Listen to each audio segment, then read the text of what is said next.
Lil Durk is finally set to be released from custody amid an ongoing storm of serious allegations, while Lil Baby is now facing unexpected legal heat after a witness came forward with explosive testimony linking him to an orchestrated gang-related incident during a video shoot. The rap game just flipped on its head, and nobody saw this coming. When it comes to modern-day rap royalty, Lil Durk and Lil Baby are two of the most dominant forces in the game. They've collaborated, they've competed, and most recently, they've been caught in a whirlwind of legal drama that's captivated fans, critics, and even fellow artists. But as of this week, everything changed. Lil Durk, who has been behind bars for months, embroiled in a complex web of investigations, murder-for-hire allegations, and federal scrutiny, is finally being considered for release. While his freedom isn't exactly without strings attached, the judge presiding over his case has deemed him stable, cooperative, and, perhaps most shockingly, credible enough to be out pending further confirmation of details tied to his most controversial charge. That charge? A murder-for-hire case that's had the streets buzzing and forums flaming for over a year now. Authorities have been digging deep into Durk's alleged connections with certain Chicago underworld players, a network of figures believed to be involved in orchestrated hits, racketeering, and illicit trafficking. And yet, despite the gravity of those accusations, the judge seemed convinced that Durk's legal team had mounted a solid enough defense to warrant his pre-trial release. That move alone sent shockwaves through the community. But what made it even crazier was what happened next. Just as fans were rejoicing at the idea of seeing the OTF leader walk free, news broke that Lil Baby had been picked up for questioning. Serious questioning. According to sources close to the Fulton County Sheriff's Office, Baby wasn't just being questioned. He was being implicated.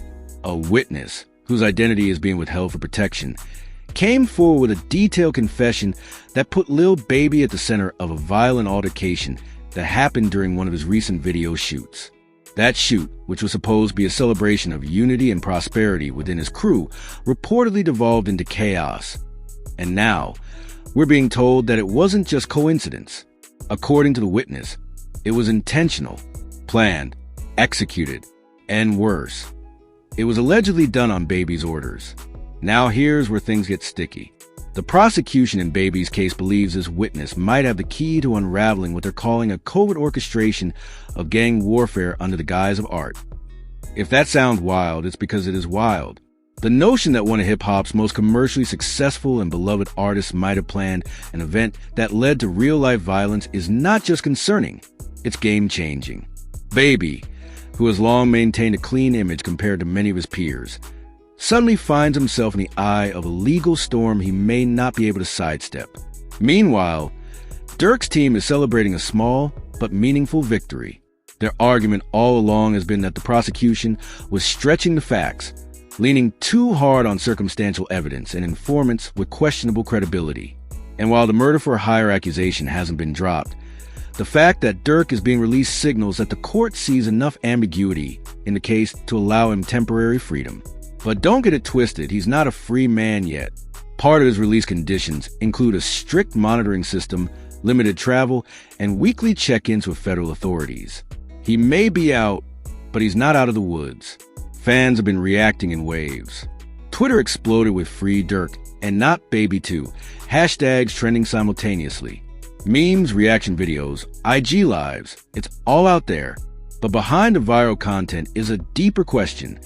What does this mean for hip-hop culture moving forward? How did we get here? Where two of the most influential voices of a generation are tethered to the justice system, either inching toward freedom or tumbling into legal limbo.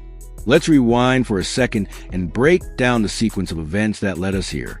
Lil Durk's legal saga began over a year ago when prosecutors started zeroing in on a series of unsolved shootings in Chicago. What raised eyebrows was the methodical nature of these hits and their connections to people close to Durk. Then came the leak, wiretaps, surveillance footage, and eyewitness accounts that all painted a picture, albeit a blurry one, of Durk as more than just a bystander in the violence. The bombshell came when one of the key witnesses claimed that money had changed hands, and not just any money. Large sums, allegedly routed through shell companies and third parties. That's when the murder-for-hire angle emerged. Durk's camp denied it from day one, of course. But as more details emerged, the pressure mounted.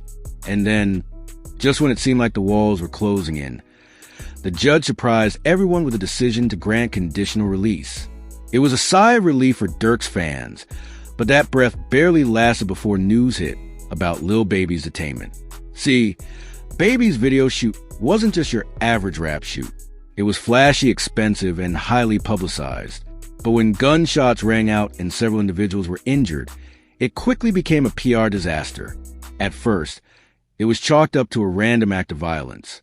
But insiders now say there were whispers, even back then, that it was all